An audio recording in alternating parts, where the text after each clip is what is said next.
Good morning शुभ सकाळ आज February 23 तारिख रविवार मु चक्रधर आपको स्वागत करुच्ची मोर टॉप 20 न्यूज अपडेट को। तो आसतु जानिबा देश विदेशर 20टी मुख्य खबर विषय रे। तो प्रथम खबरटी होउची मधुबाबू पेंशन योजना रे भत्ता टवा नहीं 60 वर्ष ऊर्ध्व वयस्क गरीब मानकु सामाजिक सुरक्षा योजना रे सामिल भत्ता देउचंदी सरकार। किंतु आश्चर्यर कथा जे भेंडिया ए योजन हिताधिकारी होइचंती आउ मासिक भत्ता नेउचंती नेनी विधानसभा रे आज एमिति एक चमकाई देव भली तथ्य मध्य रखा जाइछि। जेपरि कि राशन कार्ड दुर्नीति पर सामना को आसीछि भत्ता केलेंकारी। भेंडिया माने जालियात करी बयस बढ़ाई मधुबाबू पेंशन योजना और जातीय सामाजिक सहायता अधीन रे भत्ता हातेइछ। विधानसभा रे ए उत्तर रखिले एवं भत्ता केलेंकारी गुमर खोली देइछन्ती सामाजिक सुरक्षा और भिन्नक्षम शक्तिकरण मंत्री।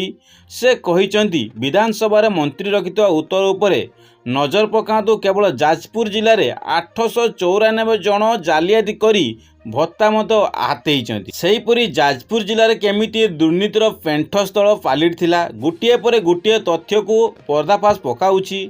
प्रथम हजार हजार अयोग्य हिताधिकारी राशन कार्ड हाते सामना को आसी राज्य में 4 जिले में प्रबल वर्षा संभावना जारी है ऑरेंज अलर्ट। जेपरिक भद्रक मयूरभंज केन्दुझर बालेश्वर जिले में विभिन्न स्थान में घड़घड़ी सह वर्षा हो पारे 40 ରୁ 50 किमी बेगरे पवन बोही पारे। एथिपाई 4 जिला को ऑरेंज वार्निंग जारी करा जायतिला बेले सेपरि खाली 4 जिला नुहे उपकूल और आभ्यंतरीण ओडिशा रे विभिन्न स्थान में घड़घड़ी सह स्वल्परू मध्यम धरण वर्षा संभावना करा जायछि। जेपरि बालेश्वर भद्रक जाजपुर केन्द्रापड़ा कटक जगतसिंहपुर मयूरभंज केन्दुझर ढेंकानाल अनुगुल खोर्धा पुरी नयगढ़ विभिन्न स्थान में स्वल्प मध्यम धरण वर्षा होब बोली पाणीपाग विभाग सतर्क सूचना दि जाए। आसंता काली ठारू आरंभ हेबो जाउची सुभद्रा शक्ति मेला 2025। भुवनेश्वर में प्रथम थर पई एभली एक मेला नुआ सरकार द्वारा आयोजन हेबाकु जाउची।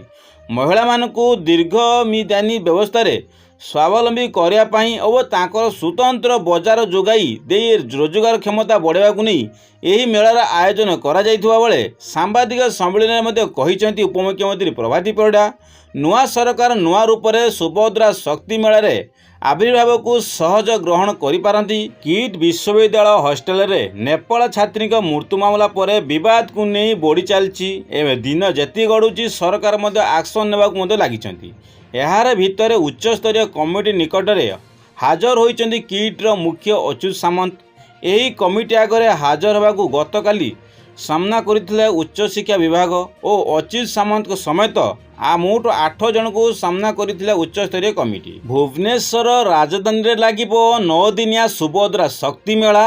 300 स्टल रे बिक्री हेबो 100 का गोष्ठी महिला हाथ तैयारी सामग्री। उपमुख्यमंत्री प्रभाती परिडा कहले नुआ नेतृत्व सृष्टि और अर्थनैतिक अभिवृद्धि होउची लक्ष्य। राजधानी रे लागिबो सुभद्रा मेला 100 का मेला रे व्यवसायी लागिबो स्वतंत्र बजार। गाँ गंडारे महिला माने हेबे स्वावलंबी। राज्य रे 700 एसएचजी महिला लगेबे 300 स्टल और सुभद्रा हिताधिकारी रहिबे स्वतंत्र स्टल और नुए सृष्टि करिबो और सभी को अर्थनैतिक अभिवृद्धि करने पई ए लक्ष्य रे विभागीय मंत्री कहिसेंती। जेपरिक प्रथम भाषा साहित्य परीक्षा थिला केन्द्र रे सकाळ 9टारे प्रश्नपत्र दिया जायतिला। कोठरी भितर दायित्व नेबा निरीक्षण शिक्षयित्री परीक्षार्थी को भूल परामर्श देइथारु सेमानक पाखरे 20 मिनिट नष्ट होइतिला। ए नै मध्ये असंतुष्ट मध्ये देखा मिलथिला। ढेंकानाल सदर ब्लॉक गेंगुटिया सरकारी उच्च विद्यालय मैट्रिक परीक्षा केन्द्र रे परीक्षार्थी को ठीक समय प्रश्नपत्र दिया जायतिला मध्ये शिक्षयित्री भूल सूचना पाई छात्र छात्री माने प्राय 20 मिनिट बसी रहिले। फल रे उत्तर लेखा समय अभाव परीक्षार्थी मध्य असंतोष प्रकाश पाइथिला। जेपरी परीक्षा केन्द्र बाहर अभिभावक माने पातिरंड करिवारु पुलिस पहुंची सुजासुजा करियछिति। हुई बढ़ुची सुना दर दिनकू दिन नुआ रेकर्ड छुईला सुना दर। आज भारतीय बाजार में 24 गेरेट सुनार मूल्य 10 ग्राम पिछा 87,770 टंका होइछि। एहा सह 22 ग्रेड सुनार मूल्य 80,450 टंका छुईथिला। सेहीपरि आज भुवनेश्वर 24 गेरेट सुनार मूल्य 87,770 ଟଙ୍କା ବେଲେ 22 କ୍ୟାରେଟ୍ ସୁନାର ଦର 80,450 ଟଙ୍କା ରହିଛି। ବଡ଼ ଦୁର୍ଘଟଣାରୁ ଅଳ୍ପକେ ବର୍ତ୍ତିଲେ ଯାତ୍ରୀବାହୀ ଟ୍ରେନ୍। ସବିରା ଷ୍ଟେସନର ନ୍ୟୁ ଜାଲପାଇଗୁଡ଼ି ଚେନ୍ନାଇ ସୁପରଫାଷ୍ଟ ଦୁର୍ଘଟଣାରୁ ଅଳ୍ପକେ ବର୍ତ୍ତିଲା। କାହିଁକିନା ବାଲେଶ୍ୱର ସବିରା ଷ୍ଟେସନରେ ଅଟକିଛି ଗାଡ଼ି। ଯାତ୍ରୀମାନେ ଟ୍ରେନ୍ରୁ ଓହ୍ଲାଇ ଟ୍ରେନ୍ ଠିକ୍ ହେବା ପର୍ଯ୍ୟନ୍ତ ଅପେକ୍ଷା କରିଛନ୍ତି। ଟ୍ରେନ୍ର ଦ୍ରୁତଗତି ଯାଉଥିଲା ବେଳେ ଏହି ସ୍ଥାନରେ ଯାନ୍ତ୍ରିକ ତ୍ରୁଟି କାରଣରୁ ବ୍ୟାଟେରୀ ଓ ଯାନ୍ତ୍ରିକ ଉପକରଣ ଖସି ପଡ଼ିଥିଲା। ଏଥିରେ ସମସ୍ତ ଯାତ୍ରୀ ସୁରକ୍ଷା ଥିବା ଜଣାପଡ଼ିଛି। ଦୀର୍ଘ ସମୟର ଯନ୍ତ୍ର ଟ୍ରେନ୍ ମରାମତି କାମ ଚାଲିଥିଲା ବେଳେ ଯାତ୍ରୀମାନେ ସୁରକ୍ଷିତ ଅଛନ୍ତି ଓ ଏହି ଲାଇନ୍ରେ ଟ୍ରେନ୍ ଚଳାଚଳ ମଧ୍ୟ ପ୍ରଭାବିତ ହୋଇଛି। ଦିଲ୍ଲୀର ପୂର୍ବତନ ମୁଖ୍ୟମନ୍ତ୍ରୀ ଅତୀଶ ନୂଆ କରି ଶପଥ ଗ୍ରହଣ କରି ମୁଖ୍ୟମନ୍ତ୍ରୀ ରେଖା ଗୁପ୍ତାଙ୍କୁ ଏକ ଚିଠି ଲେଖିଲେ। ସେ ତାଙ୍କର ଚିଠିରେ ବିଜେପି ସରକାର ନିଜର ପ୍ରତିଶ୍ରୁତି ପୂରା କରିବାରେ ବିଫଳ ହୋଇଛି ବୋଲି ଉଲ୍ଲେଖ କରାଯାଇଛି ଓ ଅତୀଶଙ୍କ ଚିଠି ଅନୁସାରେ ନିର୍ବାଚନ ପୂର୍ବରୁ ବିଜେପି ସରକାର ତାଙ୍କର ପ୍ରଥମ କ୍ୟାବିନେଟ୍ ବୈଠକରେ ମହିଳାମାନଙ୍କ ନିମନ୍ତେ ଆର୍ଥିକ ସହାୟତା ଯୋଗାଣକୁ ନେଇ ପାସ୍ କରିବା ପାଇଁ ପ୍ରତିଶ୍ରୁତି ମଧ୍ୟ ଦେଇଥିଲେ। କେନ୍ଦ୍ରର ନରେନ୍ଦ୍ର ମୋଦି ସରକାର ଛୋଟ ଛୋଟ ବ୍ୟବସାୟକୁ ପ୍ରୋତ୍ସାହିତ କରିବା ସହ ପ୍ରୟାସ ଜାରି କରୁଛନ୍ତି। ଏହି କ୍ରମରେ ସେ ଗତ 10 ବର୍ଷର ଅନେକ ପ୍ରକାର ଯୋଜନା ଆରମ୍ଭ କରିଛନ୍ତି। ଏହି ଅନୁସାରେ ଆପଣ କେବଳ ସ୍କିଲ୍ ଡେଭଲପମେଣ୍ଟ ପାଇଁ ସରକାରଠାରୁ ସାହାଯ୍ୟ ନେଇ ପାରିବେ ନାହିଁ, ଏହା ସହ ଲୋନ୍ ମଧ୍ୟ ମୁଦ୍ରା ଭଳି ଯୋଜନା ଗୁଡ଼ିକରେ ଲାଭ ମଧ୍ୟ ପାଇପାରିବେ। ଚଳିତ ଥର ସାଧାରଣ ବଜେଟରେ ସରକାର କ୍ରେଡିଟ୍ କାର୍ଡ ଲଞ୍ଚ ମଧ୍ୟ କରିବାକୁ ମଧ୍ୟ ଘୋଷଣା କରିଥିଲେ।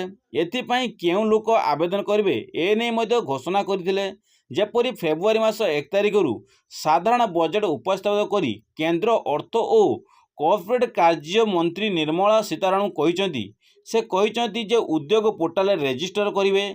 ତା ସତ୍ତ୍ୱେ ଆପଣ 5 ଲକ୍ଷ ଟଙ୍କାର ସୀମା ଥିବା ପର୍ଯ୍ୟନ୍ତ କଷ୍ଟମାଇଜ୍ଡ କ୍ରେଡିଟ୍ କାର୍ଡ ଦ୍ୱାରା ଆରମ୍ଭ କରା। ରାସନ କାର୍ଡକୁ ନେଇକି ଆସିଲା ବହୁତ ବଡ଼ ଅପଡେଟ୍।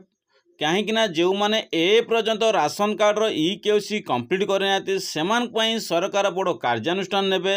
ଯେପରିକି କିଛି ଦିନ ପୂର୍ବରୁ ଲିଷ୍ଟ ମଧ୍ୟ ଡିଲରଙ୍କ ପାଖରେ ଜାରି ହୋଇସାରିଲାଣି। ଯେଉଁମାନେ ଅଯୋଗ୍ୟ ହିତାଧିକାରୀ ସେମାନଙ୍କ ଲିଷ୍ଟ ମଧ୍ୟ ଅଲରେଡ଼ି ସରକାର ଗୋଟେ ଲିଷ୍ଟ କାଢ଼ି ସାରିଲେଣି। ଯେଉଁ ପର୍ଯ୍ୟନ୍ତ ଲୋକମାନେ ରାସନ କାର୍ଡର KYC କରିନାହାନ୍ତି ସେମାନଙ୍କୁ ଅଯୋଗ୍ୟ ମଧ୍ୟ ଧରାଯିବ। କାହିଁକିନା ସରକାର ସମୟସୀମା ମଧ୍ୟ ଫେବୃଆରୀ ମାସ 28 ତାରିଖ ନେଇଛନ୍ତି। କାହିଁକି ନା କିଛିଟା ଯାନ୍ତ୍ରିକ ତ୍ରୁଟି ପାଇଁ ସେମାନେ ସମୟସୀମା ମଧ୍ୟ ଫେବୃଆରୀ ମାସ ଶେଷ ଯାମ ନେଇଛନ୍ତି। ଯେପରିକି ଫେବୃଆରୀ ମାସ ଶେଷ ସୁଦ୍ଧା KYC ସମ୍ପୂର୍ଣ୍ଣ ନ କଲେ ଆପଣମାନଙ୍କୁ ଅଯୋଗ୍ୟ ହିତାଧିକାରୀ ଲିଷ୍ଟରେ ମଧ୍ୟ ଗଣନା କରାଯିବ ଓ ଆପଣଙ୍କୁ ଆଗାମୀ ଦିନରେ ରାସନ ସାମଗ୍ରୀ ମଧ୍ୟ ଦିଆଯିବନି। ଆଉ ଅନଲାଇନ୍ରେ ଫେବୃଆରୀ ମାସ ଲାଷ୍ଟ ସୁଦ୍ଧା ଅନଲାଇନ୍ରେ ରହିବ। ମାର୍ଚ୍ଚ ମାସ 1 ତାରିଖ ସୁଦ୍ଧା ଆପଣ ଅନଲାଇନ୍ରେ ଆପଣଙ୍କ ରାସନ କାର୍ଡ଼ ମଧ୍ୟ ଦେଖାଯିବ ନାହିଁ। କାହିଁକିନା ଅନଲାଇନ୍ ମାଧ୍ୟମରେ ରାସନ କାର୍ଡ଼ରେ ଆପଣ ଅନଲାଇନ୍ ନାମ କଟିଯିବ। ମାର୍ଚ୍ଚ ମାସ ଚାହିଁଲେ ବି ମାର୍ଚ୍ଚ ମାସରେ ଆପଣ KYC ଚାହିଁଲେ ବି ଆଉ KYC ମଧ୍ୟ କରିପାରିବେ ନାହିଁ। ତ ଖୁବ୍ ଶୀଘ୍ର ସରକାରଙ୍କର ଯେଉଁ ନିୟମ ଅଛି ସବୁ ପାଳନ କରିକି ଖୁବ୍ ଶୀଘ୍ର KYC ପ୍ରକ୍ରିୟା ମଧ୍ୟ ସମ୍ପୂର୍ଣ୍ଣ କରିବା।